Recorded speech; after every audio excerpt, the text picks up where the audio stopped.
먼저 축복 선언함으로 하나님 앞에 나가시도록 하겠습니다. 여호와는 내게 복을 주시고 너를 지키시기를 원하며 여호와는 그의 얼굴을 내게 비추사 은혜 베푸시기를 원하며 여호와는 그 얼굴을 내게로 향하여 드사 평강 주시기를 원하노라. 아멘. 나는 전능하신 아버지 하나님 천지의 창조주를 믿습니다. 나는 그의 유일하신 아들 우리 주 예수 그리스도를 믿습니다.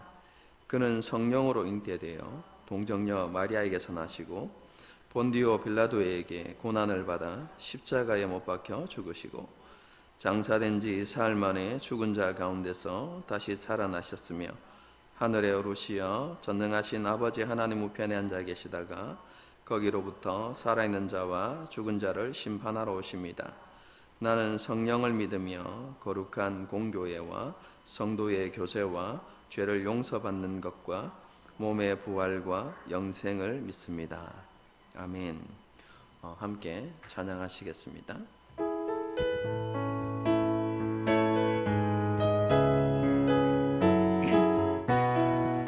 여호와를 즐거이 불러 여호와를 즐거이 불러 기쁨으로 주께 나아가리. 여호와 하나님 난 주의 백성 기르시는 양이라. 여호와를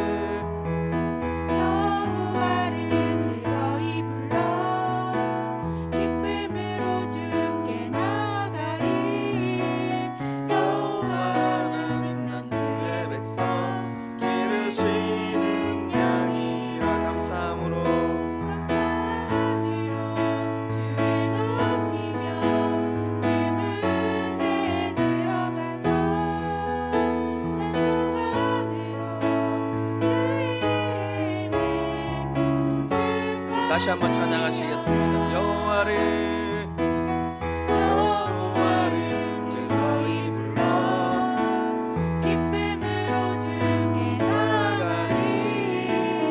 여호와 하나님 난 주의 백성 기르시는 양이 여호와를 즐거이 불러 기쁨으로 주께 나아가리. 여호와 하나님 난 주의 백성 기르시는 양이. 감사함으로 주를 높이며 그 문에 들어가서 찬송함으로 그 이름을 송축하리. 우리 처음부터 다시 한번 찬양하시겠습니다. 여호와를 즐거이 불러 기쁨으로 주께 나아가리. 여호와 하나님 난 주의 백성 기르시는 양이 여호와를 즐거이 불러 기쁨으로 주께 나아가리. 여호와 하나님 난 주의 백성 기르시는 양이라. 찬송함으로 주를 높이며 그 문에 들어가서 찬송함으로 그 이름을 송축할지어다. 주의 선함과 주의 선함과 인자하심이 영원하고 주의 성실하심이 대대에 미치리로다. 감사함으로 주를 높이며 그 문에 들어가서 찬송함으로 그 이름을 송축할지어다.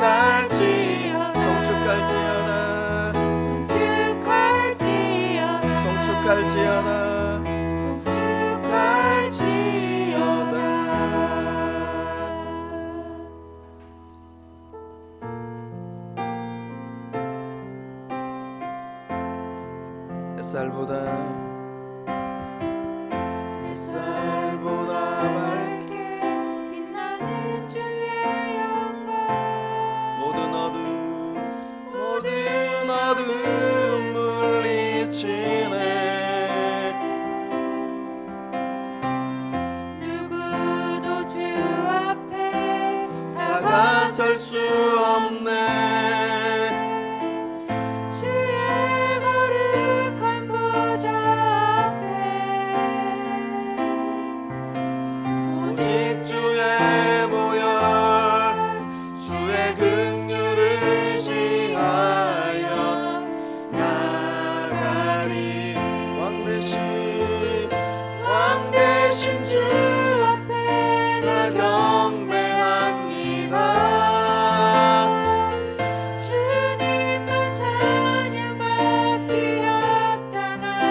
날보다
왕 대신 주 앞에 왕 대신 주 앞에 나 경배합니다. 주님만 찬양받기 합당하시니 큰 존귀와 영광 홀로 받으소서.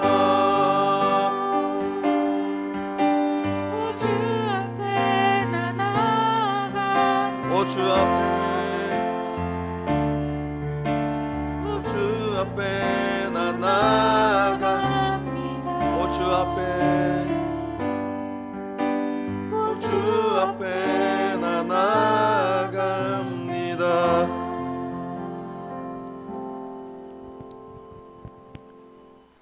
하나님,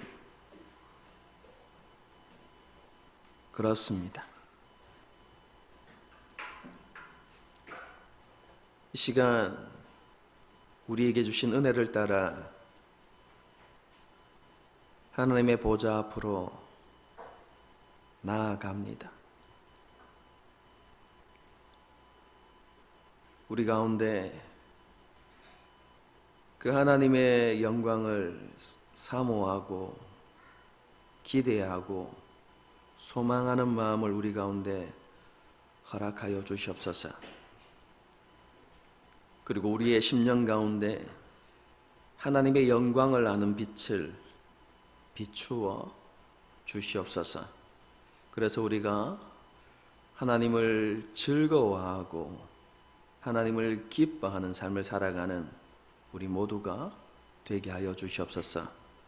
그래서 우리가 하나님을 예배하는 것이 우리에게 큰 기쁨이 되게 하시고 하나님을 예배할 때마다 신령과 진정으로 예배하는 우리 모두가 되게 하여 주시옵소서.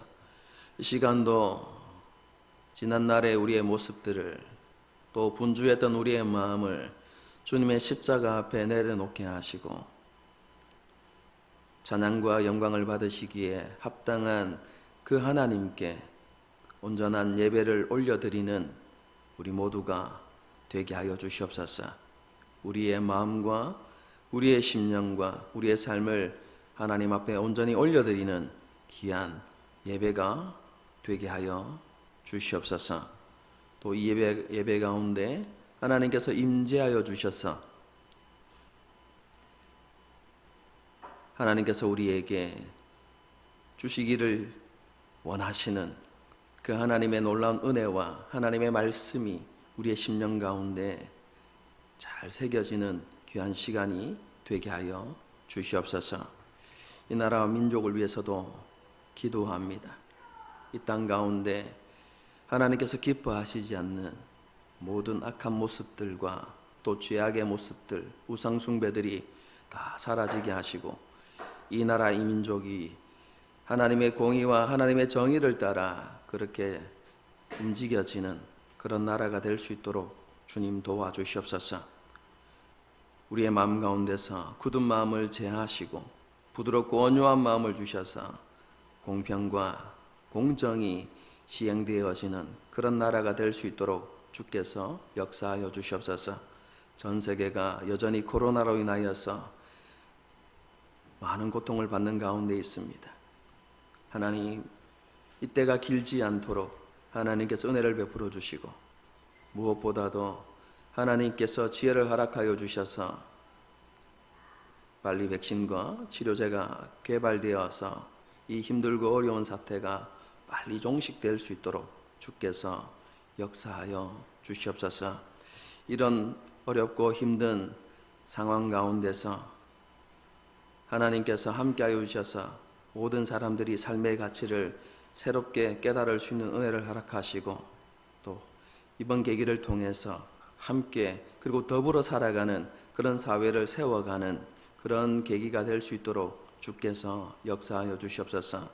교회와 그리스도인들 역시 이번 계기를 통하여서 자신의 모습과 또 신앙을 돌아보면서 하나님 앞에 자신을 바르게 세워가는 그런 계기가 될 수 있도록 주께서 역사하여 주시옵소서. 다시 한번 오늘 예배를 위해서 기도합니다. 주의 성령께서 주관하시고 다스리시고 오직 주님만 영광받아 주시옵소서. 모든 것 감사드리옵고 살아계신 예수님의 이름으로 기도드리옵나이다. 아멘. 하나님의 말씀을 보도록 하겠습니다. 오늘 하나님께서 우리에게 주시는 말씀은요, 다니엘서 4장 1절부터 27절까지 말씀입니다.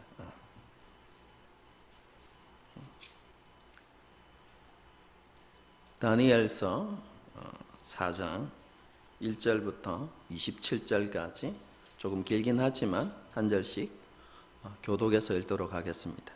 제가 먼저 읽습니다.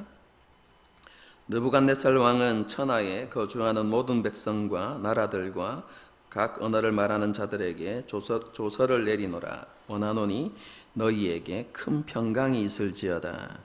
지극히 높으신 하나님이 내게 행하신 이적과 놀라운 일을 내가 알게 하기를 즐겨하노라. 참으로 크도다 그의 이적이여, 참으로 능하도다 그의 놀라운 일이여. 그의 나라는 영원한 나라요, 그의 통치는 대대에 이르리로다.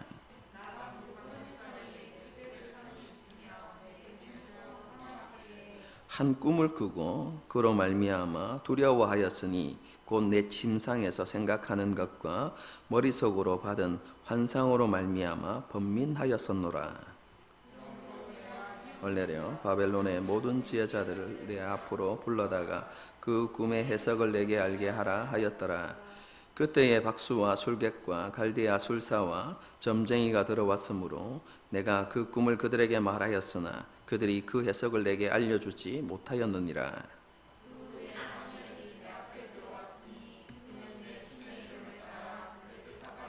이름한 자요, 그의 안에는 거룩한 신들의 영이 있는 자라. 내가 그에게 꿈을 말하여 이르되 박수장 벨드사사라, 내 안에는 거룩한 신들의 영이 있은즉 어떤 은밀한 것이라도 내게는 어려울 것이 없는 줄을 내가 아노니 내 꿈에 본 환상의 해석을 내게 말하라.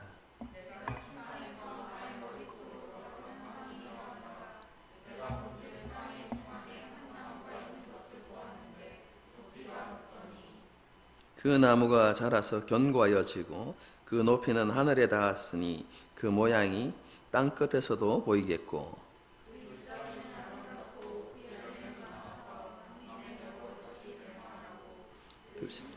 그 등에서 공중에 나는 새는 그 가지에 깃들이고 육체를 가진 모든 것이 거기에서 먹을 것을 얻더라. 내가 침상에서 머릿속으로 받은 환상 가운데에 또 본즉 한 순찰자 한 거룩한 자가 하늘에서 내려왔는데 빼고 그 가지를 자르고 그 잎사귀를 떨고 그 열매를 해치고 짐승들을 그 아래서 떠나게 하고 새들은 그 가지에서 쫓아내라. 그러나 그 뿌리에 그루터기를 땅에 남겨두고 새와 노줄로 동이고 그것을 들풀 가운데에 두어라. 그것이 하늘 이슬에 젖고 땅의 풀 가운데서 짐승과 더불어 제 몫을 얻으리라.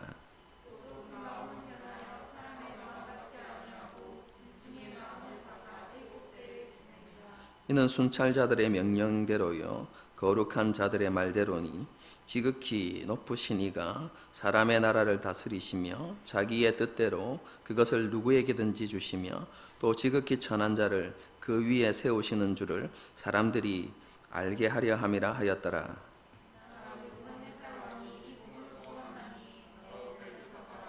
외석을 밝히 말하라. 내 나라 모든 지혜자가 능히 내 알지 못다. 오직 너는 능히 하리니 이는 거룩한 신들의 영이 네 안에 있습니다.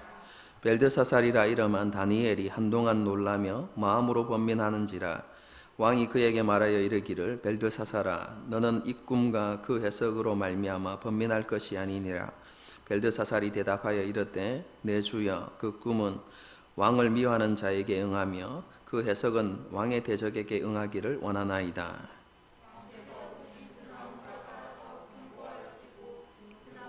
하늘에 닿았으니 끝에서도 보이게 그 잎사귀는 아름답고 그 열매는 많아서 만민의 먹을 것이 될 만하고 들짐승은 그 아래에 살며 공중에 나는 새는 그 가지에 깃들었나이다.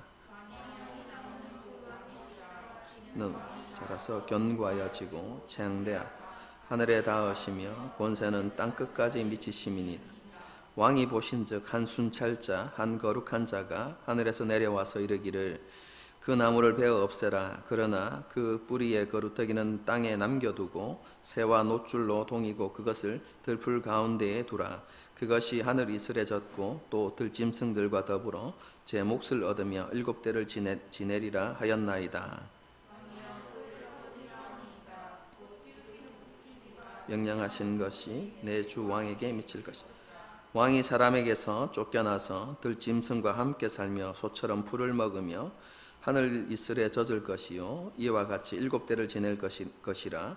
그때에 지극히 높으신 이가 사람의 나라를 다스리시며 자기의 뜻대로 그것을 누구에게든지 주시는 줄을 아시리이다. 돌아오겠습니다. 하나님이 다스리시는 줄을 왕이 깨달은 후에야 왕의 나라가 견고하리. 함께 읽겠습니다. 그런즉 왕이여 내가 아뢰는 것을 받으시고 공의를 행함으로 죄를 사하고 가난한 자를 긍휼히 여김으로 죄악을 사하소서. 그리하시면 왕의 평안함이 혹시 장구하리이다 하리니라. 아멘. 느부갓네살이 꾸었던 거대한 신상에 대한 꿈은요, 사람이 세운 나라는 영원히 하지 않다는 것을 보여준다. 제가 말씀을 드렸죠. 몇 주 전에 했는지 잘 기억은 나지 않습니다. 세상 나라가 무너지지 않을 만큼 견고하게 보이고 그 권세와 힘이 아무리 강력하게 보인다 할지라도 그 나라는 언젠가는 무너지고 사라질 수밖에 없습니다. 영원한 나라는요, 오직 하나님께서 세우시는 나라밖에 없습니다. 그런데 우리는 이런 영원한 하나님의 나라를 기업으로 받은 사람들입니다. 그렇죠? 히브리서 말씀을 따라서 좀 말씀을 드리면 흔들리지 않는, 변동하지 않는 나라를 우리가 받은 것이지요. 그러므로 우리는 곧 없어질 세상을 두려워하거나 세상이 원하는 삶을 살아가야 하는 것이 아니라 하나님을 두려워하고 하나님의 뜻에 순종하는 삶을 살아야 한다. 제가 좀 그렇게 말씀을 드렸었죠. 느부갓네살이 이 거대한 신상에 대한 꿈을 꾸고 16년이 지난 이후에 그 마음이 교만하여져서 자신의 그 영광과 권세를 세상 가운데 드러내는 일을 하게 됩니다. 두라 평지에 지름 3m, 높이 30m 정도 되는 금신상을 세운 일이죠. 그리고 금신상에 절하지 않았던 사드락과 메삭과 아벳느고를 풀무불에 던지는 그런 일을 하게 됩니다. 하나님께서는 그 세 사람을 그 풀무불 가운데서 건져주시죠. 우리는 이 사건을 통해서 하나님께서는 자기 백성을 돌보시고 지키시는 하나님이시다라는 것을 알 수 있습니다.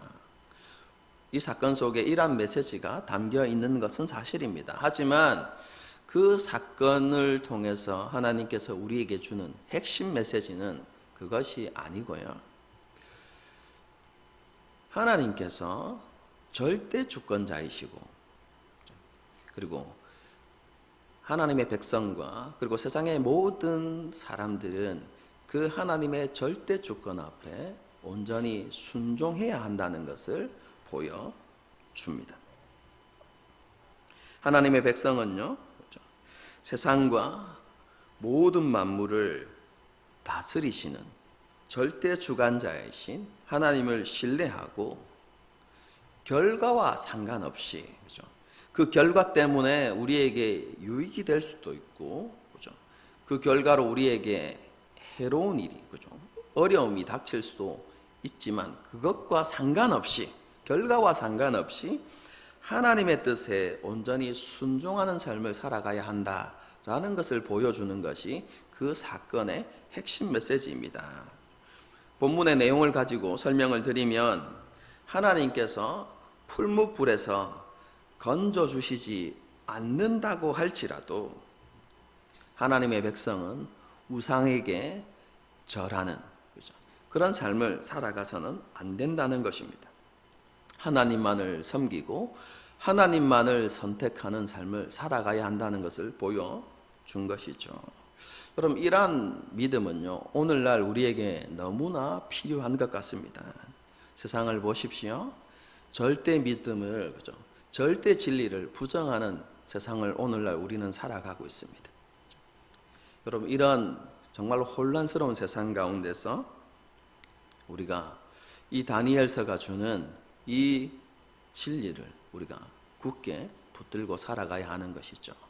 하나님만이 절대 주권자이시고, 우리는 세상과 타협하는 삶을 살아가는 것이 아니라, 또 세상이 원하는 삶을 살아가는 것이 아니라 하나님의 뜻에 순종하는 것에 모든 것을 걸어야 한다라는 것을 우리에게 가르쳐 주고 있는 것입니다. 느부갓네살이 금신상을 세우고, 얼마간의 시간이 지난 이후에 또다시 이렇게 꿈을 꾸게 됩니다. 다니엘서를 우리가 읽으니까 느부갓네살은 꿈도 자주 꾸네 이렇게 생각을 하지만, 그게 아니라요, 꿈을 꾼 게 2번 기록되어 있습니다. 몇십 년 만에 한 번씩 꾸는 꿈이죠. 어쨌든 간에 그 꿈을 꾸었는데 그 꿈의 내용이 이렇습니다.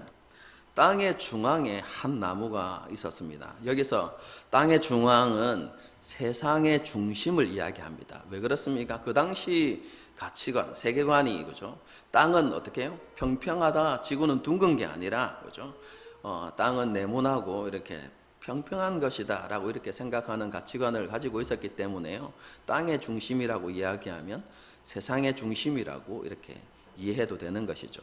그럼 세상 중심에 한 나무가 있습니다. 그럼 근데 그 나무가 자라서 점점 견고해지고 하늘에 닿을 만큼 크게 자란 것이죠. 그런데 크기만 그렇게 자란 것이 아니라 잎사귀가 너무 아름답고, 그리고 열매가 맺히는데 세상의 모든 생명체가 그 열매를 먹을 수 있을 만큼 풍성하고 많은 열매가 맺히는 그런 나무가 되었습니다. 그래서 그 나무 아래에 들짐승이 모이고, 그리고 각종 새들이 그 나무 가지에 깃들고, 그리고 모든 생명을 가진, 육체를 가진 그 생명체들이 그 나무에서 열매를 얻었더라 이렇게 이야기합니다. 세상이 그 나무가 주는 혜택을 누리며 살았다, 이것을 이야기하는 것이죠. 그런데 어느 날 한 순찰자가 하늘로부터 내려옵니다. 그리고 그 나무를 베고 가지를 자르고 잎사귀를 떨구고 그 열매를 해치고 들짐승과 새들을 쫓아버렸습니다. 그리고 그 순찰자가 그 나무의 뿌리와 그루터기만 남겨둔 채, 그죠? 그리고 그 그루터기를 쇠줄과, 그죠? 노줄로 꼭 이렇게 동여 매어서, 그죠? 그냥 그 나무를 들풀 가운데 내버려 두라라는 메시지를 던지게 되죠. 그래서 하늘의 이슬에 젖게 하고 풀 가운데서 들짐승과 함께 살게 하라라는 선언을 이렇게 하게 됩니다. 그리고 그 내용이, 그죠? 약간 전환이 일어나는데요. 지금까지는 나무에 대해서 이야기했는데 갑자기 인칭이 바뀝니다. 대명사가 바뀝니다. 그 나무가 사람이라는 것을 알 수 있도록 히라는 명사를 쓰면서 한 남자에게 일어날 일들을 이야기합니다. 사람이었던 그가 사람의 존귀함과 아름다움을 잃어버리고 짐승 같은 마음과 또 짐승 같은 모습으로 7대를 비참하게 살게 될 것을 이야기합니다. 그리고 마지막으로 순찰자는 그 남자에게 그러한 일이 일어나게 된 이유를 설명합니다. 그게 무엇이냐면 지극히 높으시고 세상 모든 나라를 다스리시는 주관자이신 하나님께서 자신이 원하는 사람에게 나라를 허락하시고 비천한 자를 세워서 그 위에 세우신다는 사실을 그 한 남자와 그리고 모든 사람들로 알게 하기 위해서 그 일을 행하신다라는 메시지를 던지게 되죠. 느부갓네살이 그 마지막 메시지를 듣고 이렇게 잠에서 깨게 됩니다. 그리고 그 꿈이 누가 보아도 그 꿈이 안 좋은 꿈이라는 것, 그리고 재앙을 가져오는 꿈이다라는 것을 알겠죠. 그래서 느부갓네살이 자세한 내용은 모르지만 이것이 불길한 꿈이라는 것을 알고 두려워하면서, 그죠? 번민하기 시작한 것이죠. 그래서 그 꿈의 내용을 알기 위해서 바벨론의 모든 지혜자들을 다 불러 모아서 꿈의 내용을 설명하고 해석하라고 이야기하죠. 여러분, 그 지혜자들도 분명히 알았을 것입니다. 이 꿈은 분명히 좋지 않은 꿈이다, 불길한 꿈이다, 그리고 재앙을 가져오는 꿈이다 라는 것을 알았지만 그 내용이 무엇인지 정확하게는 알지 못했던 것이죠. 그래서 왕에게 그 해석을 알려드리지 못합니다. 그러자 이 느부갓네살 왕이, 그죠? 다니엘을 불러들이죠. 그리고 그 꿈을 자세하게 알려줍니다. 그런데 다니엘은요, 그 꿈의 내용을 듣자마자 그것이 무엇을 의미하는지를 깨닫게 됩니다. 왜냐하면 하나님께서 그에게 꿈을 해석하는 능력을 허락하셨기 때문인 것이죠. 그 꿈의 내용을 이해한 다니엘이 먼저 이렇게 이야기하죠. 이 꿈은 왕의 원수와 왕의 대적들에게 임하기를 원합니다.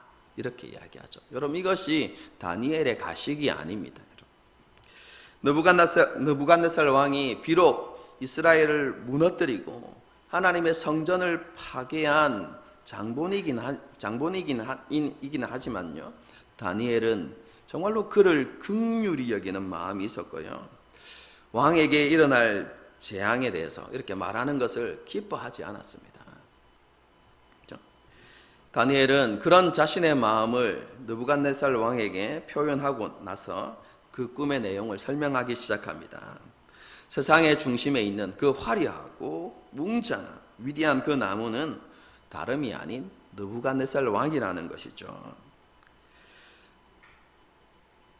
하나님께서 느부갓네살 왕을 세상의 중심으로 세우시고 그에게 영광과 존귀와 권세를 주셔서 모든 세상 나라를 다스리게 하셨다는 것이죠. 그렇죠? 여러분, 그런데 하나님께서 그에게 모든 영광과 권세를 주시고 그가 어떻게 통치하든지 상관하지 않으시고 내버려 두신 것이 아니라 그가 어떻게 세상을 통치하는지 하나님께서 살펴보셨다는 것이죠. 그런데 하나님께서 그 느부갓네살의 통치를 살펴보셨는데 그것이 하나님 보시기에 합당하지 않았던 것이죠. 생각해 보십시오. 하나님께서 느부갓네살을 세우실 때 통치 초기에 거대한 신상의 꿈을 보여주셨잖아요. 그래서 그가 위대한 왕이긴 하지만 그 위에 진짜 주권자가 진짜 왕이 계시다는 사실을 느부갓네살로 알게 하셨습니다. 여러분, 그렇기 때문에 느부갓네살은 자기 위에 하나님이 계시다는 사실, 절대 주권자이신 하나님이 계시다는 사실을 알고 하나님을 두려워하면서 공의를 행하고 그리고 가난한 자와 힘없는 자들을 돌아보고 그들을 긍휼히 여기는 여러분 그런 통치를 해야만 했습니다.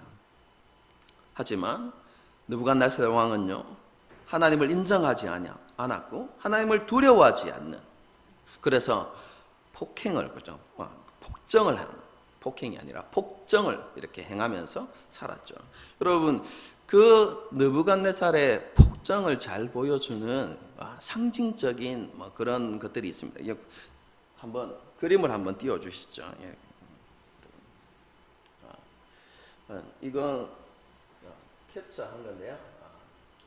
이게 바벨론이라는 도시입니다. 여러분, 바벨론 도시는요, 요것만 바벨론 도시가 아니라 요것과 거의 비슷한 지역이 이렇게 있습니다. 그래서 바벨론 도시는 이렇게 긴 직사각형입니다. 그런데 크기가 어느 정도 되느냐? 짧은 거리가 17km입니다.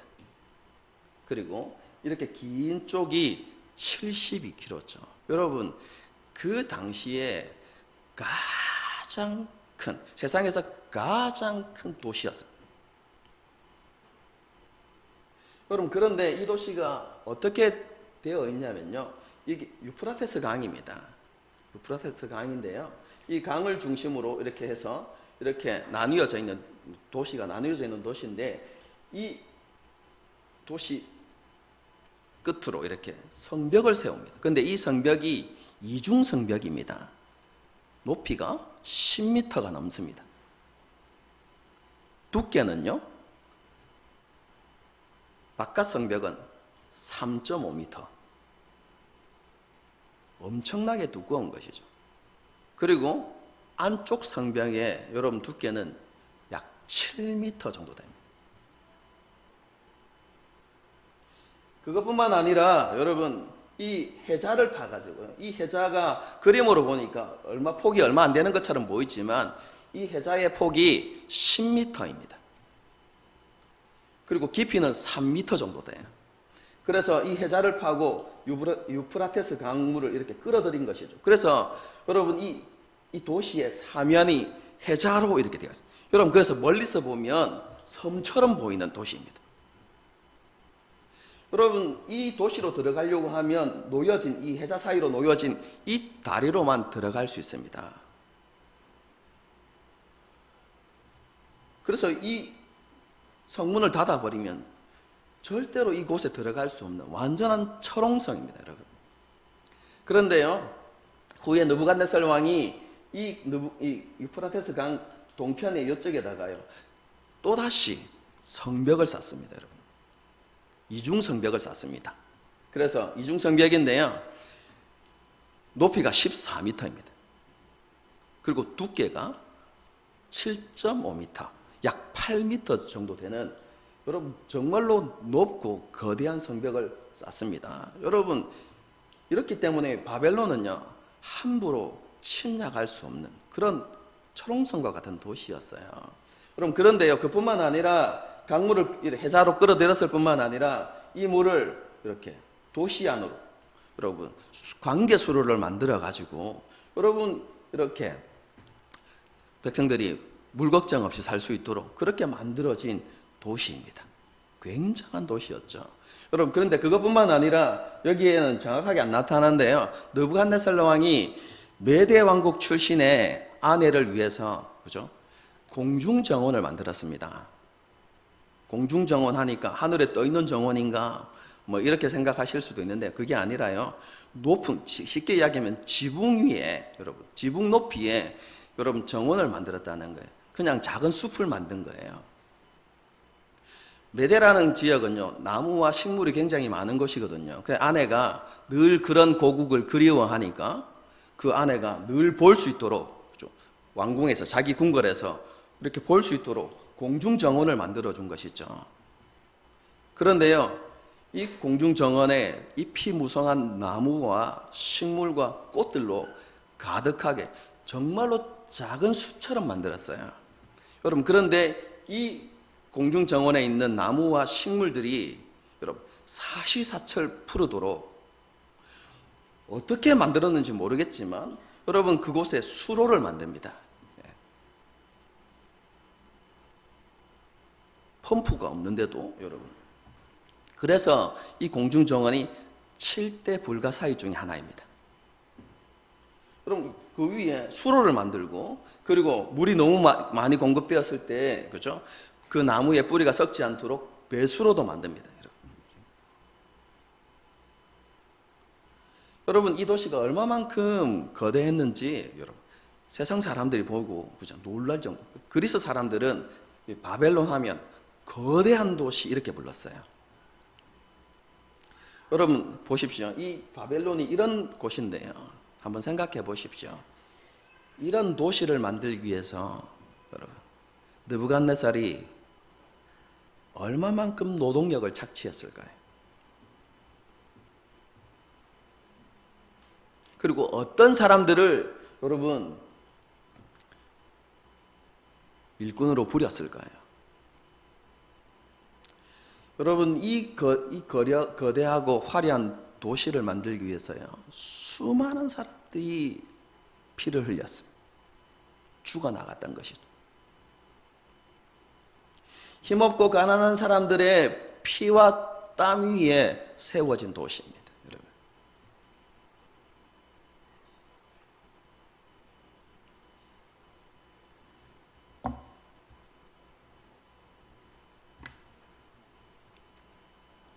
이것은요 이스라엘 백성들이 애굽에서 고통당하던 때와 비슷한 모습입니다. 여러분.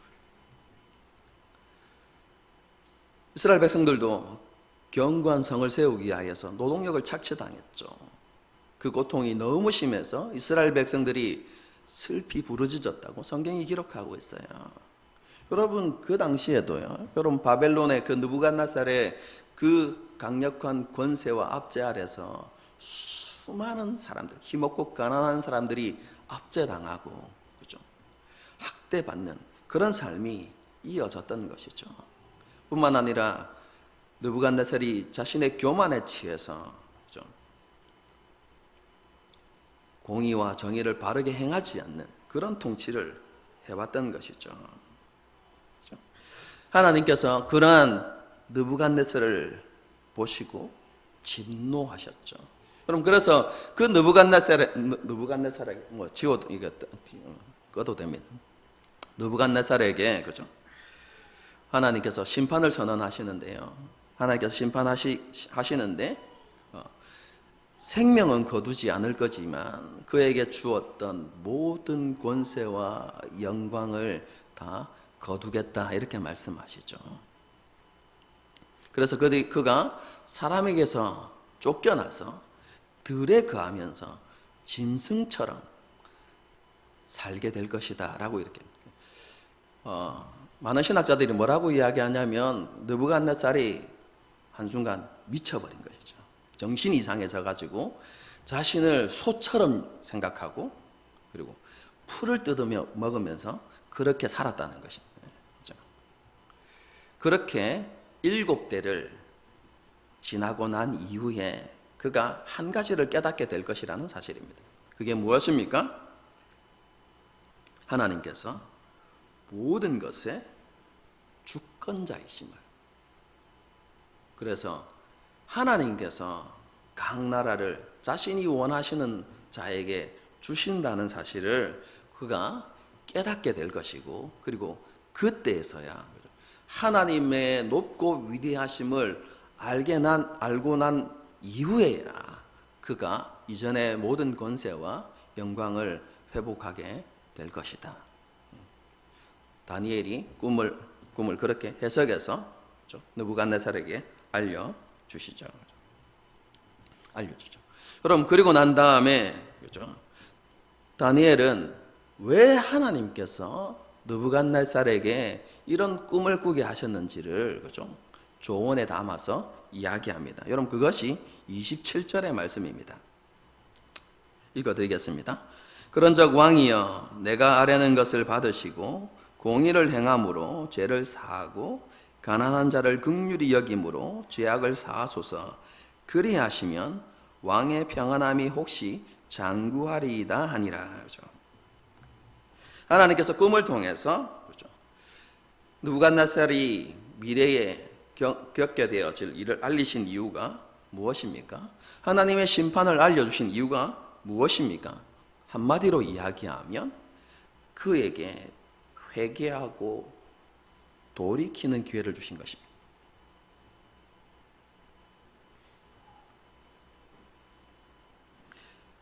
느부갓네살이 하나님 앞에서 자신의 죄를 인정하고 돌이켜서 공의와 정의를 행하고 가난한 자들을 긍휼히 여기는, 여러분, 그런 하나님께서 기뻐하시는 통치를 행한다면 하나님께서 선포하신 그 하나님의 심판이 왕에게 미치지 않을 수도 있습니다 라고 이렇게 이야기하면서, 하나님께서 원하시는 것은 당신의 회개와 돌이킴입니다 라고 이렇게 이야기하는 것이죠. 여러분, 너무나 놀라운 말씀이지 않습니까? 느부갓네살이 어떤 사람이었습니까? 그럼 조금 전에도 말씀드렸죠. 하나님의 성전을 파괴한 사람입니다. 그리고 성전의 모든 보물과 또 성전의 그릇을 탈취해 와서 자신의 신의 보물 창고에 넣어두었던 사람이죠. 그뿐만 아니라 수많은 하나님의 백성들, 이스라엘 백성들을 죽이고, 그리고 그들을 포로로 잡아온 장본인이 바로 느부갓네살입니다. 그런데 이 느부갓네살이 어떤 사람입니까? 하나님을 인정하지 않고 하나님을 두려워하지 않는 그런 불신자이죠.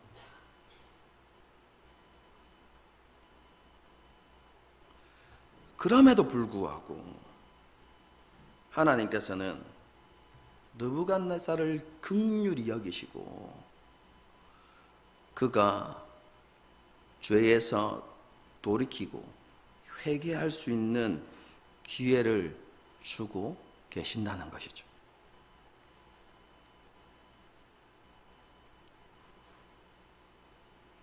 우리는 이러한 본문의 내용을 통해서요, 하나님께서는 자기 백성들만을 사랑하시고 불쌍히 여기시는 것이 아니라 하나님께서 창조하신 모든 사람들을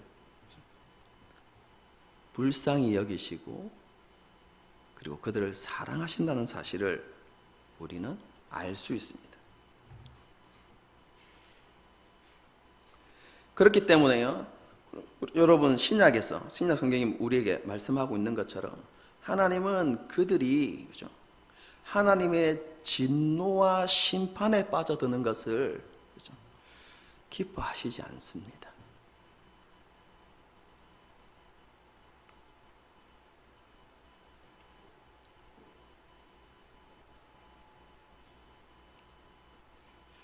여러분, 이 하나님의 마음이 다니엘에게 있었죠. 그래서 다니엘은 그 하나님의 마음을 가지고 느부갓네살을 긍휼히 여기고 그를 불쌍히 여기는 마음이 그에게 있었다는 것이죠. 그럼 오늘날 저와 여러분에게, 그리고 오늘날을 살아가는 그리스도인에게 있어야 하는 마음이 바로 이 마음이라고 생각합니다.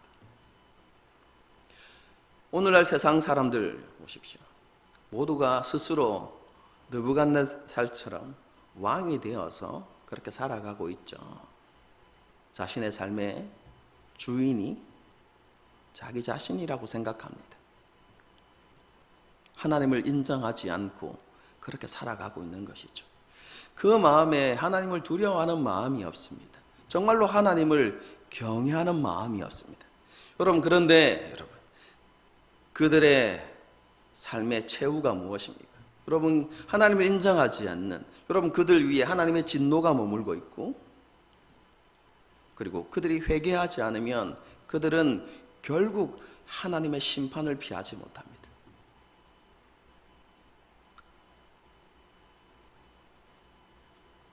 마지막 날 심판대 앞에서 정죄함을 받고 하나님께서 예비하신 그 영원한 심판으로 나아갈 수밖에 없는 것이죠. 여러분, 이 세상 사람들이 아무리 화려하고 멋진 삶을 살아가고 있다 할지라도 그들이 하나님을 인정하는 마음이 없으면, 하나님을 두려워하는 마음이 없으면, 여러분, 그들이 그 하나님의 진노와 심판을 피하지 못한다는 사실을 우리는 분명히 인식하고 있어야만 합니다. 그리고 그들을 그 하나님의 진노와 심판으로부터 구할 수 있는 것은 오직 우리가 믿고 있는 그 십자가 복음밖에 없다는 사실을 우리가 분명히 알아야 하는 것이죠.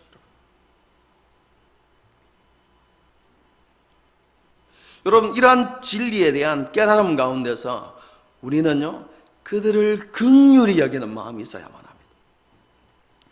그들의 성공과 형통을 부러워하는 마음이 아니라 그들에게 있는 그 영적인 현실을 보면서, 그리고 그들이 결국 직면하게 되어질 그 최후를 우리가 생각하면서요, 정말로 우리가 그들을 불쌍히 여기고 그들을 긍휼히 여기는 마음이 우리 가운데 있어야만 하는 것이죠. 그리고 다니엘처럼, 그죠, 우리에게 기회가 주어질 때 그 하나님의 진노와 심판을 피할 수 있는 길을 알려주는 것이 우리에게 주어진 사명이라고 생각합니다.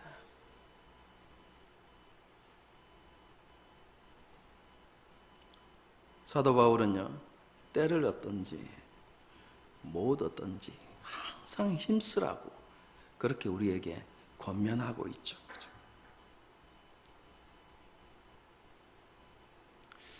이것이 오늘 본문을 통해서 저와 여러분에게 주신 하나님의 메시지다, 이렇게 생각해 볼 수 있습니다. 그리고요, 오늘 본문을 통해서 또 한 가지 우리가 깊이 생각해 보아야 할 것이 또 있습니다. 그럼 그것은 이 본문의 메시지가 그 당시를 살아갔던 이스라엘 사람들에게 어떤 의미로 다가갔는가? 그렇죠? 이 본문이 주는, 그 당시 이스라엘 백성들에게 이 본문이 주는 하나님의 메시지는 무엇인가? 우리가 그것을 한번 생각해 보아야 하겠죠. 여러분, 그 당시 이스라엘 백성들도요, 하나님의 진노를 사서요, 하나님의 심판을 받은 상태입니다. 여러분, 이스라엘 백성들의 죄가 무엇일까요? 여러분, 이사야서나 예레미야서를 읽어보게 되어지면요, 하나님께서 이스라엘 백성들을 향하여서 진노하시고 심판하신 이유가 기록되어 있는데, 여러분, 그것이 느부갓네살에게 있었던 죄와 하나도 다르지 않습니다.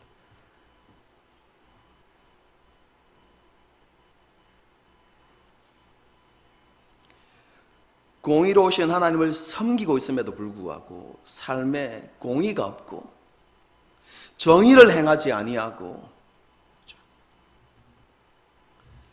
가난한 자와 힘없는 자들, 소외된 자들을 돌아보지 아니하고 그들을 긍휼히 여기지 아니하고 오히려 압제하고 학대하는 그런 죄악을 이스라엘 백성들이 저질렀던 것이죠. 하나님께서 끊임없이 선지자들을 보내셔서 그러한 삶에서 돌이키라고 그렇게 많이 말씀하셨음에도 불구하고 그들은 하나님을 두려워하지 않고 하나님의 말씀에 순종하기를 거부하고 여전히 악을 행하면서 그렇게 살아갔던 것이죠. 그래서 하나님께서 아수를 통해서 그리고 바벨론을 통해서 이스라엘을 심판하신 것이죠. 여러분, 그런데요, 그들을 향한 하나님의 심판을 잘 생각해 보십시오. 느부갓네살이 꾸었던 꿈과 너무나 유사합니다. 여러분, 이사야 6장에 그렇게 기록되어져 있죠. 하나님께서 이스라엘을 심판하시는데, 그렇죠? 어떻게 해요? 그루터기를 남겨둔다고 말씀하시죠. 이사야 6장을 잘 읽어보십시오.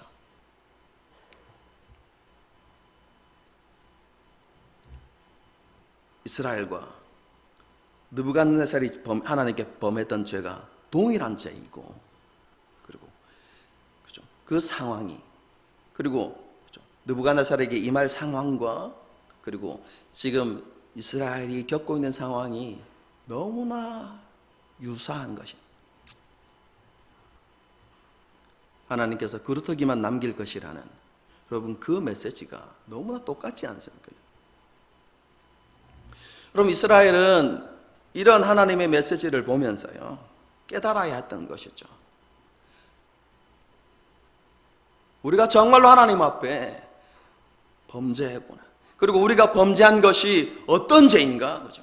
여러분, 그것이 바로 하나님 앞에서 공의를 행하지 않고 가난한 자와 힘없는 자들을 돌아보지 않고 압제한 것이 우리가 정말로 하나님 보시기에 악한 죄였구나 라는 것을 그들이 깨달아야만 했던 것이죠.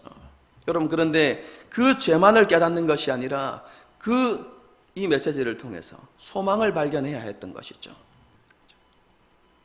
여러분, 이방인이었지만, 하나님을 알지 못하는 이방인이었지만 그가 회개하고 돌이킬 때 하나님께서 은혜를 베푸신다는, 여러분, 그 메시지를 들으면서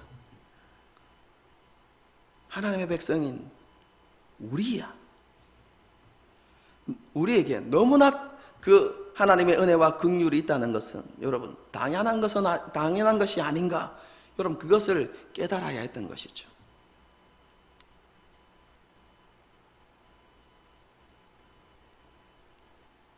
하나님을 두려워하지 않았던, 자신의 불신앙을 하나님 앞에 고백하고 공의를 행하지 않고 가난한 자를 압제했던 그 죄악들을 하나님 앞에 고백하고 돌이킬 때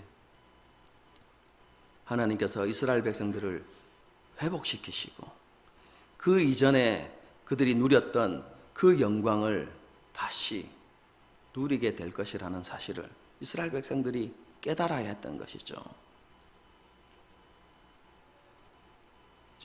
그리고 지금 하나님께서 이스라엘 백성들에게 그러한 회개 그리고 그러한 돌이킴을 원하신다라는 것을 이스라엘 백성들이 그 본문을 통해서 발견할 수 있어야만 했던 것이죠.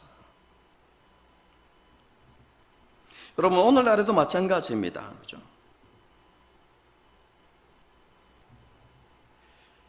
하나님은 온 세상의 주관자로서 세상을 다스리실 뿐만 아니라 온 세상을 감찰하시는 분이십니다.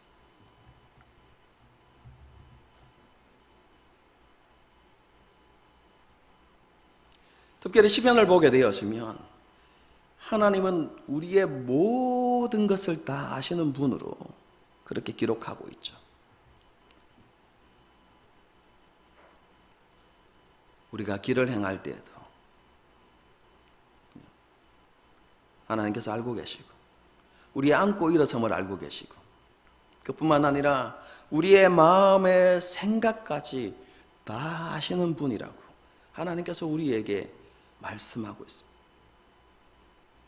여러분, 히브리서 말씀처럼요, 하나님 앞에 우리가 숨길 수 있는 것이 아무것도 없습니다.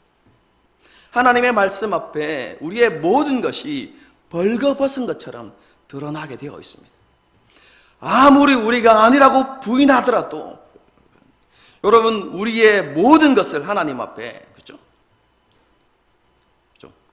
부인하더라도 그 모든 것이 하나님 앞에 낱낱이 다 드러나게 되어 있습니다.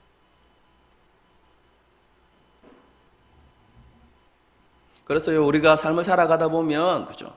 말씀을 통하여서 우리의 죄를 깨닫게 되는 경우들이 굉장히 많이 있죠. 설교를 통해서 혹은 개인적인 묵상을 통해서, 그죠? 하나님의 말씀 앞에서 우리의 죄들이 이렇게 기억나고 깨달아지는 때가 있습니다.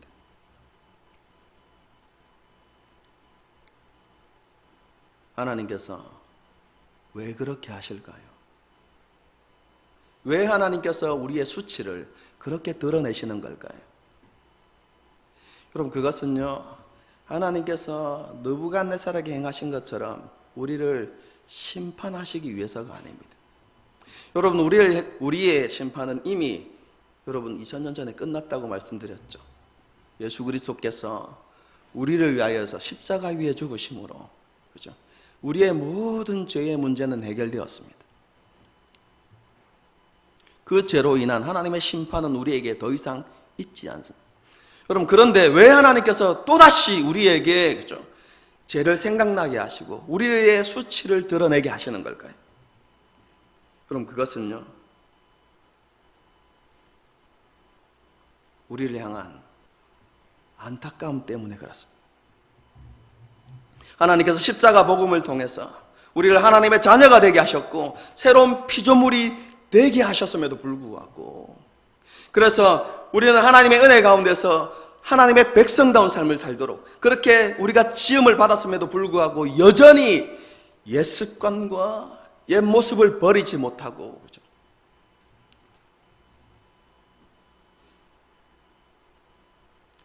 여전히 죄 가운데서 죄의 권세와 죄의 영향력 아래서 살아가는 그 모습이 너무나 하나님 보시기에 안타까운 것이죠.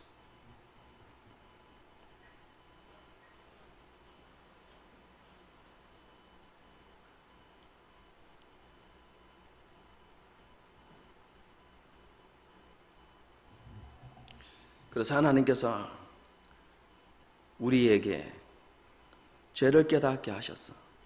우리의 허물과 연약함을 보게 하셨어. 그죠? 하나님 앞에 회개의 심령을 불러일으키고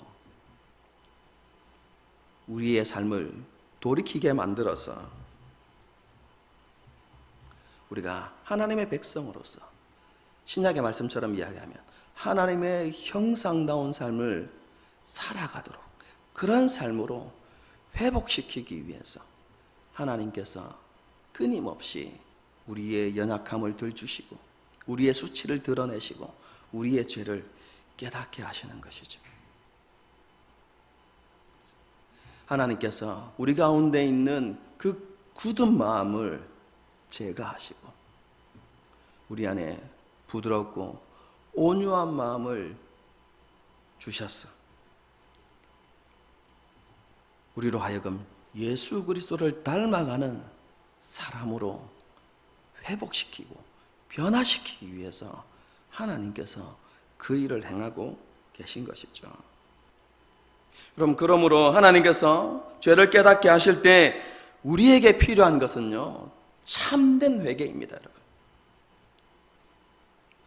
그런데요, 오늘날 우리의 모습을 보게 되어지면, 그렇죠? 그리고 많은 그리스도인들의 모습을 보게 되어지면 하나님께서 원하시는 참된 회개가 아니라 종교 행위로서의 습관적인 회개를 하면서 살아가는 모습들을 너무나 많이 보게 됩니다.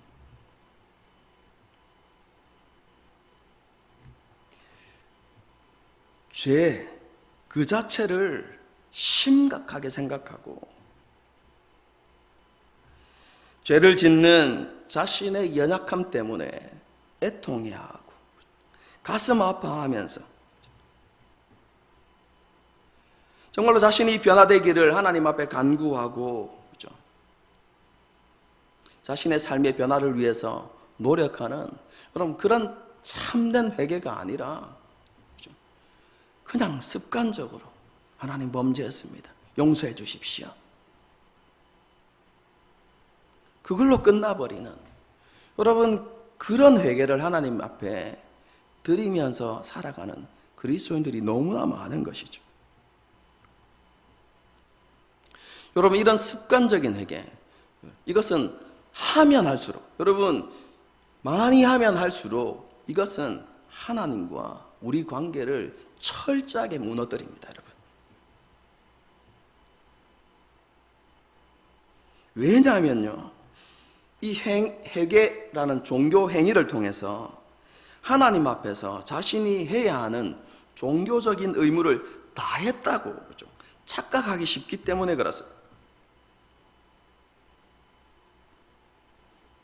그리고 이 회개라는 종교 행위를 통해서 자신의 모습을 합리화하고 정당화하기 쉽습니다, 여러분.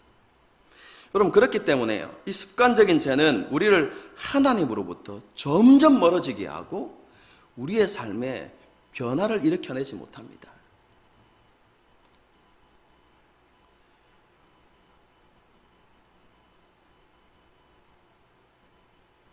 왜 우리의 삶에 변화가 없습니까? 그죠? 그것은 우리 안에 참된 회개가 일어나지 않기 때문에 그렇습니다.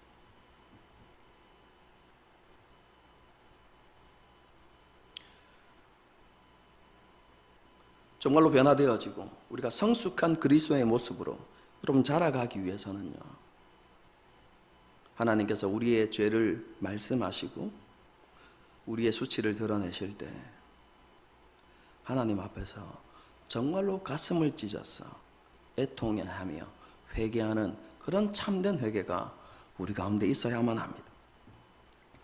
여러분, 이것을 위해서 우리가 해야 되는 것이 무엇입니까? 여러분, 그것은요, 우리 안에 죄를 미워하는 마음을 달라고 하나님 앞에 기도해야 됩니다.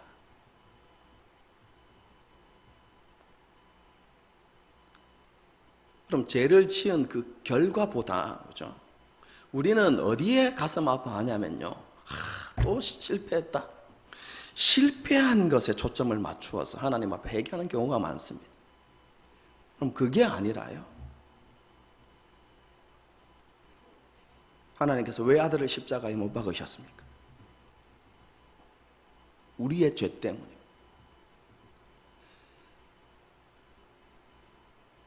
하나님께서 죄를 얼마나 증오하시는지, 싫어하시는지 여러분, 우리가 깨달아야 하고요, 그 하나님의 마음이 우리 가운데 있기를 하나님 앞에 기도해야 되는 것입니다. 그래서 우리가 죄가 우리에게 가증스러운 것으로 다가와야 되는 것이죠. 여러분, 죄의 심각성을 우리가 정말로 깊이 있게 깨달아야 하는 것입니다. 그리고 두 번째는 우리가 그런 죄를 지은 행위, 여러분, 그것을 안타까워하기 전에, 그렇죠? 여전히 넘어질 수밖에 없는 그런 연약함을 가진 우리들, 그런 우리의 부족함과 우리의 연약함을 가슴 아파하고 애통하는 마음이 있도록 하나님 앞에 기도해야 되는 것이죠. 여러분, 이 두 가지가 우리를 참된 회개로 이끌어가는 것입니다. 여러분.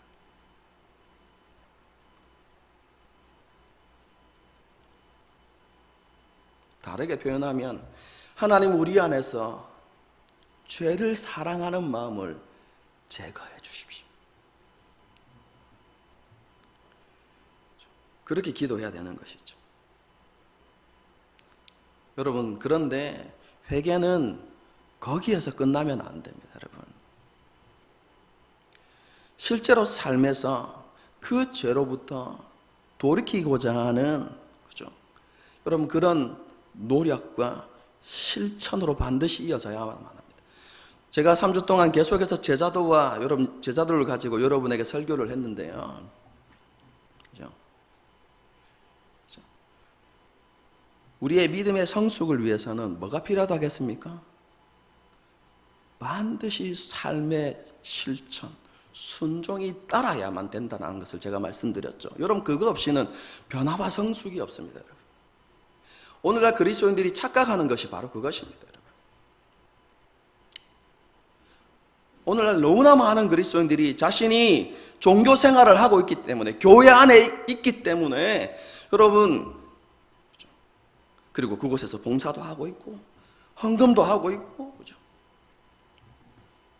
여러분, 그런 것들을 하고 있기 때문에 자신의 믿음이 성숙해질 거라고 여러분 착각하는 것입니다. 여러분, 그런데 그것만으로 절대로 불가능합니다.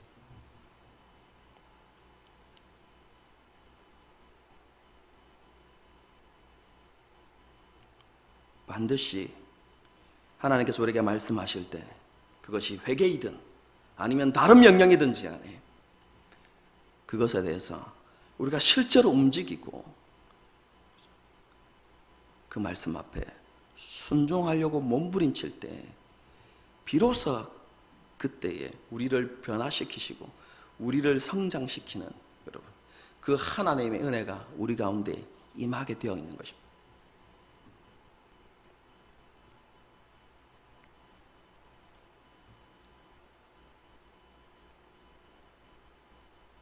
그런데 우리에게 더 놀라운 은혜가 한 가지 더 더해졌죠. 여러분, 하나님께서는요, 우리의 죄를 드러내시고 우리의 죄를 깨닫게 하시면 동시에 우리가 그 죄에서 돌이킬 수 있는, 그리고 변화될 수 있는 은혜와 능력도 함께 주십니다.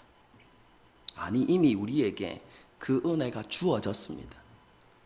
우리가 예수님을 주님으로 고백하는 그 순간에, 여러분, 하나님께서는 우리가 하나님의 백성다운 삶을 살아갈 수 있는 은혜와 능력을 우리 가운데 함께 주셨습니다. 단지 우리가 그 은혜와 능력을 의지하지 않기 때문에 우리의 삶의 변화가 일어나지 않는 것뿐입니다. 로마서 말씀처럼 그 은혜와 그 능력을 의지할 때, 한마디로 성령을 의지할 때, 그리고 그 성령의 이끄심을 따라 순종하는 삶을 살아갈 때 우리는 하나님의 형상다운 삶을 살아갈 수 있고 우리 안에 변화와 회복과 성장이 일어날 수 있는 것입니다. 그럼 이런 은혜가 저와 여러분에게 일어날 수 있기를 바랍니다. 그리고요, 마지막으로, 그렇죠, 오늘 본문을 통해서, 그렇죠, 우리는 하나님께서 오늘날 우리 한국교회 혹은 전 세계 교회에 주시는 메시지를 우리가 들어야 한다고 생각합니다. 오늘날 교회의 모습을 한번 생각해 보십시오. 코로나 바이러스 사태 이후로요, 교회의 연약함이 드러나고, 그리고 교회의 허물들이, 심지어는 교회의 죄들이 세상 가운데 여러분 나타나고 있죠. 여러분, 그래서 교회가 세상의 지탄의 대상이 되고 있습니다.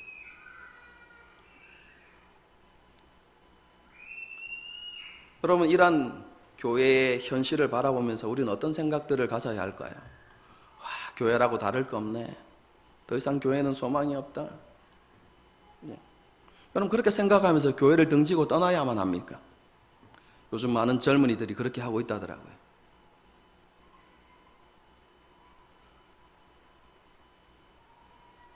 제 생각은 이렇습니다. 하나님께서 오늘날 교회의 허물과 수치와 이 더러움들을 하나님께서 드러내시는 이유가 무엇입니까? 그것은요, 교회의 회복과 변화를 위해서입니다.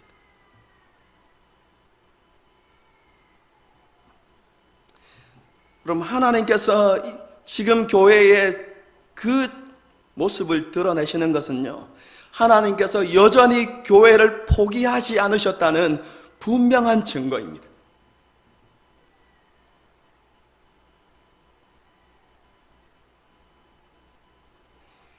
그리고 내가 반드시 교회를 변화시키고 회복시키겠다는 그 메시지입니다, 여러분.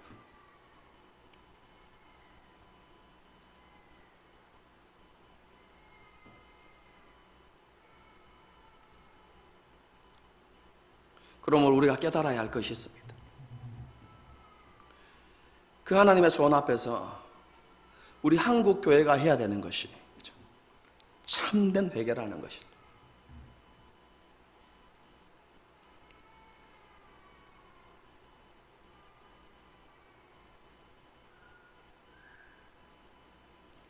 하나님 앞에서, 특별히 하나님의 말씀 앞에서 우리 교회가 정말로 하나님 보시기에 합당한 길을 걸어왔는가? 정말로 하나님께서 원하시는 것을 추구하며 살아왔는가? 그럼 그것을 돌아보면서 하나님 보시기에 합당하지 못한 것을 인하여서 심지어 교회임에도 불구하고 하나님을 두려워하지 않았던 그런 죄악들을 하나님 앞에 정직하게 고백하고 가슴을 찢어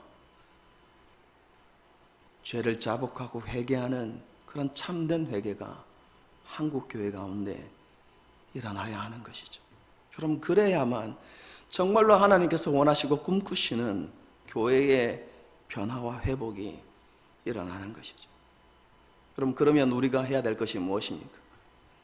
그럼 그것은요, 먼저 우리 자신을 돌아보는 것입니다. 우리의 허물과 죄악을 돌아보고, 그리고 교회의 허물과 죄악이 나 자신의 죄악이라는 사실을 하나님 앞에 정직하게 인정하고, 교회 위에 하나님께서 부으시는 참된 영적 각성이 일어나도록 1907년도와 같은, 혹은 대부흥의 때와 같이 형식적인 회개가 아니라 하나님께서 원하시는 참된 회개가 일어날 수 있도록, 그런 영적 각성과 회복이 일어나도록 우리가 정말로 하나님 앞에 마음을 다해서 기도하는 것이 지금 우리가 해야 하는 일이라고 생각합니다. 하나님의 말씀 앞에서 우리가 어떻게 살아가야 할지 오늘 본문을 통해서 다시 한번 생각해보고, 굽어지고 잘못되어진 것들이 있다면 하나님 앞에 바르게 세워가는 저와 여러분이 될 수 있기를 주님의 이름으로 축복합니다. 함께 찬양하고 기도하는 시간을 갖도록 하겠습니다.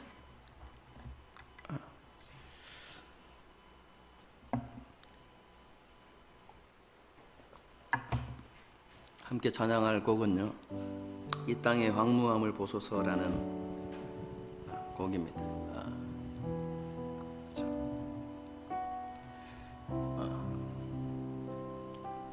저는 여전히 믿습니다.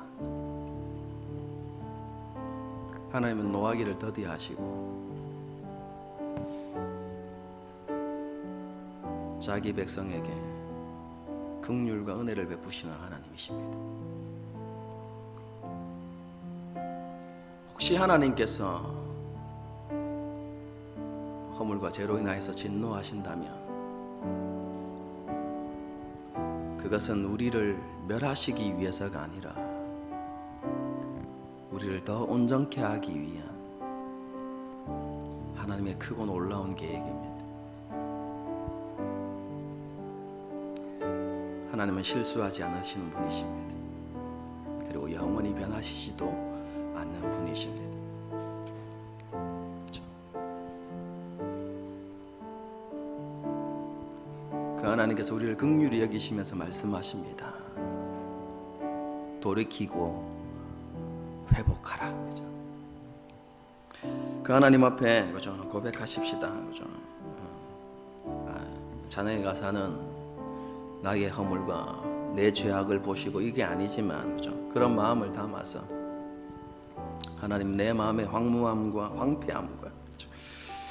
그리고 내 삶 가운데 가득한 허물과 연약함과 죄악을 보시고 하나님 우리를 긍휼히 여기시고 우리를 회복시켜 주십시오. 우리를 고쳐 주십시오. 그럼 그런 마음들을 가지고 찬양하고요. 그것뿐만 아니라 제가 마지막에 여러분에게 설교했던 조국 교회를 바라보면 한국 교회와 아니 열방의 교회를 바라보면서 하나님 교회에 회복과 부흥이 있게 하여 주십시오. 그럼 그렇게 기도하고 그리고 우리가 여전히 그죠? 다니엘이 느부갓네살을 염려하고 걱정했던 것처럼 이 세상을 염려하고 걱정하면서 하나님 이 땅에도 하나님의 공의와 정의가 하수처럼 흐르게 하시고 하나님께서 원하시는 공평과 공정이 이루어지는 그런 나라가 되게 해주십시오. 여러분 그런 마음들을 가지고 함께 찬양하고 또 기도하는 시간을 갖도록 하겠습니다. 찬양하시겠습니다.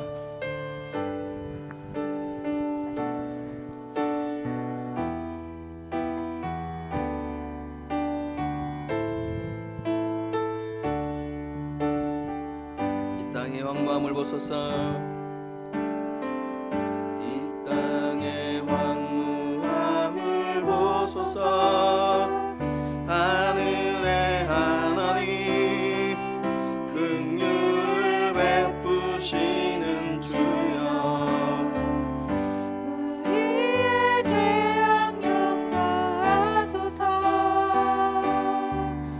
이 땅 고쳐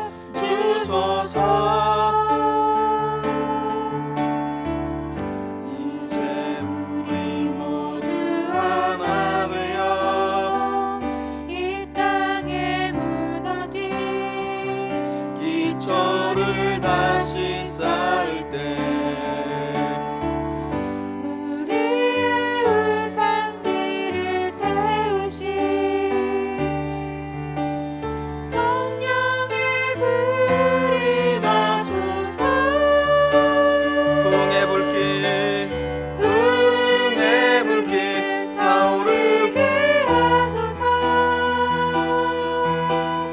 진리의 말씀 이 땅 새롭게 하소서. 은혜의 강물 흐르게 하소서. 성령의 바람 성령의 바람 이제 불어와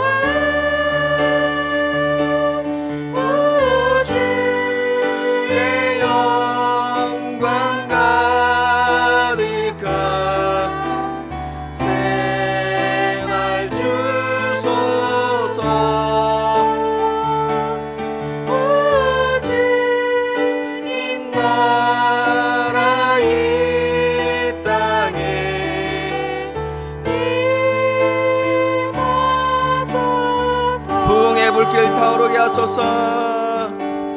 부흥의 불길 타오르게 하소서.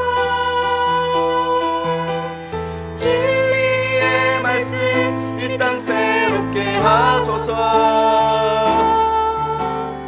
은혜의 강물 흐르게 하소서. 성령의 바람 이제 불어와 우주의 영광 가득한 새날 주소서. 주님 나라 이 땅에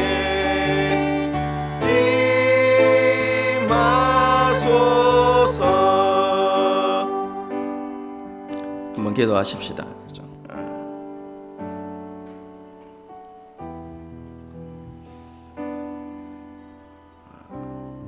여러분 하나님과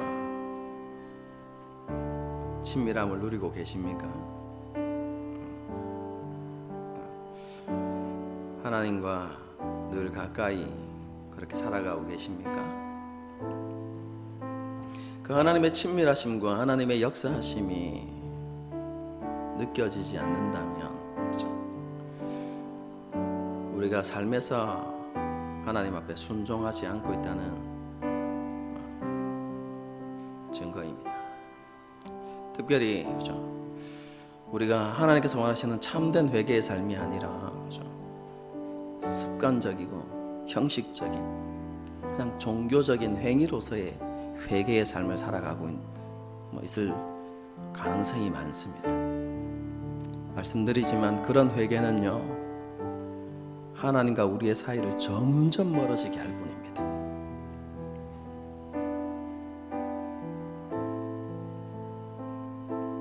이 시간 하나님 앞에서 우리 모습을 돌아보면서 기도하십시다. 하나님 앞에서 정말로 참된 회개를 회복하게 해주십시오. 그렇게 기도하면서요, 정말로 하나님께서 죄를 미워하시듯이 우리 또한 죄를 가증스럽게 여기고 싫어하고 미워하는 마음이 우리 가운데 있게 해주십시오. 그리고 죄 지은 결과를 아파하는 것이 아니라 그런 연약함 가운데 있는 하나님께서 우리에게 은혜와 능력을 주셨음에도 불구하고 그것을 사모하지 않고 그것을 의지하지 않는 그런 삶을 살아가는 우리의 연약함과 부족함을 하나님 앞에 고백하면서, 하나님, 우리의 마음의 변화가 일어나게 해주십시오. 그리고 우리 안에 참된 회개가 일어나게 하시고 그것을 통해서 우리의 삶의 변화가 일어나게 하시고 정말로 우리가 하나님과 더 가까워지고 하나님의 친밀함을 그렇게 누려가는 그런 삶으로 우리가 변화되게 해달라고 그렇게 기도하고요. 또 한 가지는 조국 교회를 위해서 기도하시면서, 하나님, 조국 교회의 회복과 변화를 원하시는 그 하나님의 뜻이 이루어지게 해주십시오. 하나님께서 교회에 하나님의 말씀과 성령을 부어주시고 참된 영적 각성이 일어나게 하셔서 교회가 다시 진리 위에 서게 하시고 또 하나님께서 주신 그 사명을 온전히 감당하는 교회로 그렇게 변화되어져 갈 수 있도록 주께서 역사해 주십시오. 그래서 우리가 이 두 가지 기도 제목을 가지고 자신과 조국 교회를 위해서 시간 기도하고 제가 마무리 기도하고 예배를 마치도록 하시겠습니다. 기도하시겠습니다. 하나님 아버지, 그렇습니다. 여전히 우리 안에 죄를 사랑하는 마음이 있습니다. 죄를 먹고 마시고 그렇게 살아가는 우리의 삶의 모습이 있습니다. 죄를 미워하지도 않고 죄를 멀리하지도 않고 죄를 사랑하고 죄를 가까이 하고 죄가 주는 그 쾌락을 쫓아서 살아갈 때가 너무 많이 있음을 주님 앞에 고백합니다. 하나님, 우리의 이 약함을 긍휼히 여겨 주옵소서. 하나님, 우리의 이 악함과 이 연약함을 하나님께서 긍휼히 여겨 주시기를 간절히 바라고 소망합니다. 하나님, 우리의 마음을 다시 한번 새롭게 하시고 우리 마음 가운데 하나님 아버지의 마음을 부어주셔서 정말로 죄에 대하여서 우리가 정말로 죄를 싫어하는 마음, 하나님 죄를 가증스럽게 여기는 마음, 하나님 죄의 심각성을 깨닫는 그런 마음들이 우리 가운데 있을 수 있도록 주님께서도 오시고 역사하시고 하나님 기름 부어주시기를 간절히 바라고 소망합니다. 그래서 하나님, 우리가 그 죄악을 싫어 하나님 죄악과 싸우기를, 하나님 아버지 힘써 싸우기를 하나님 그렇게 실천하는 삶을 살아가고 우리가 될 수 있도록 주님 도와주시고 하나님 앞에서 마음을 제자 회개하는 마음들 역사들이 우리가 일어날 수 있도록 주님께서도 오시고 역사하시고 하나님 기름 부어주시기를 간절히 바라고 소망하며 나갑니다. 그래서 정말로 우리가 하나님을 가까이 하고 하나님을 친밀함을, 하나님과의 친밀함을 누려가는 우리가 될 수 있도록 주님께서도 오시고 역사하시고 하나님 기름 부어주시기를 간절히 바라고 소망하며 나갑니다. 우리 모든 성도들 한 사람 한 사람 가운데 이런 회복과 변화가 일어날 수 있도록 주께서 우리 가운데 말씀을 부어주시고 주의 성령을 부어주시기를 간절히 바라고 소망합니다. 주님 기름 부어주시고 주께서 역사하시고 은혜 다여 주시기를 간절히 바라고 소망하며 나갑니다. 하나님 조국 교회를 위해서 하나님 기도합니다. 하나님 앞에서 하나님, 우리가 얼마나 우리 잘못된 길을 걸어왔는지 하나님 앞에 우리 돌아보게 하여 주시고 하나님께서 우리 가운데 함께 하여 주셔서 정말 우리의 죄악들을, 우리의 약함들을 깨닫게 하여 주시고 하나님 아버지, 정말 우리가 하나님 앞에서 하나님 우리의 가슴을 찢어 하나님 아버지 하나님 우리의 마음을 찢어 회개하는 그런 영적 각성들이 하나님 조국 교회 가운데 일어날 수 있도록, 그래서 교회 주의 몸된 교회가 하나님 진리 위에 바르게서 하나님 아버지 정말 하나님께서 기뻐하시는 온전한 사명을 감당하는 그런 교회로 다시 한번 거듭나는 역사들이 하나님 이 땅 가운데 일어날 수 있도록 주님께서 오시고 역사하시고 하나님 기름 모두시길 간절히 바라고 소망하며 나갑니다. 하나님 조국 교회를 향하신 그 주님의 마음을 우리 가운데 부어주시고 우리가 그 주님의 마음을 가지고 하나님 기도하는 그런 삶을 살아가는 우리가 될 수 있도록 주님께서 오시고 역사하시고 하나님 기름 모두시길 간절히 바라고 소망하며 나갑니다. 주님 우리를 변화시켜 주시옵소서. 주께서 우리를 새롭게 하여 주시기를 간절히 바라고 소망합니다. 주께서 은혜를 나여 주옵소서. 주님 기름 부어 주시옵소서. 주님 역사하여 주옵소서.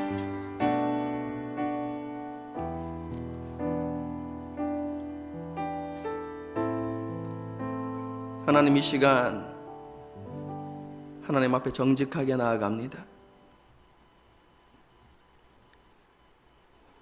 우리 안에 여전히 죄를 사랑하는 마음이 있음을 주님 앞에 고백합니다.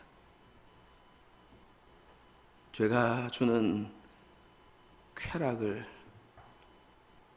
즐기고자 하는 마음이 우리 가운데 있음을 주님 앞에 솔직하게 고백합니다. 하나님 이러한 우리의 악함과 우리의 연약함을 긍휼히 여겨 주시옵소서. 다시 한번 하나님 아버지의 마음과 하나님의 거룩하심을 우리 가운데 부어주셔서 죄의 심각성을 깨닫게 하시고 죄를 가증스럽게 여기고 죄를 미워하는 마음들이 우리 가운데 불같이 일어날 수 있도록 주께서 역사하여 주시옵소서. 그래서 우리 연약함을 가슴 아파하고 우리의 마음을 찢어서 하나님 앞에 온전하게 회개하는 참된 회개가 우리 가운데 있게 하시고 또한 삶에서 우리가 기도한 대로 돌이켜 살아가는 그런 삶의 변화가 우리 가운데 일어날 수 있도록 주께서 우리 가운데 역사하여 주시옵소서. 조국교회 가운데도 동일한 은혜가 임하기를 하나님 앞에 간절히 기도합니다. 지금까지 하나님 앞에서 잘못 걸어왔던 지난 날들을 돌아보면서 마음을 찢어 회개하는 그런 영적인 각성이 조국교회 가운데 일어나게 하여 주시고 다시 한번 조국교회가 진리 위에 바로 서게 하시고 그래서 세상에서 빛과 소금의 사명을 온전히 감당하는 교회로 회복되어지고 거듭나는 역사들이 일어날 수 있도록 주께서 역사하여 주시옵소서. 한 주간을 살아갑니다. 우리를 향한 교회를 향한 하나님의 마음을 우리 가운데 부어주시고 그 하나님의 마음으로 하루하루를 살아가는 우리가 되게 하시고 또 그 하나님의 마음을 붙들고 우리 자신과 교회를 위해서 기도하는 우리 모두가 되게 하여 주시옵소서. 주 예수 그리스도의 은혜와 하나님 아버지의 무한하신 사랑과 성령님의 위로교통 충만하심의 역사가 이 자리에 머리 숙인 사랑하는 주의 백성들과 그들의 가정과 모든 남날과 걸음들 위에 우리 하늘시민교회 위에 지금부터 영원토록 함께 하시기를 축원하옵나이다. 아멘.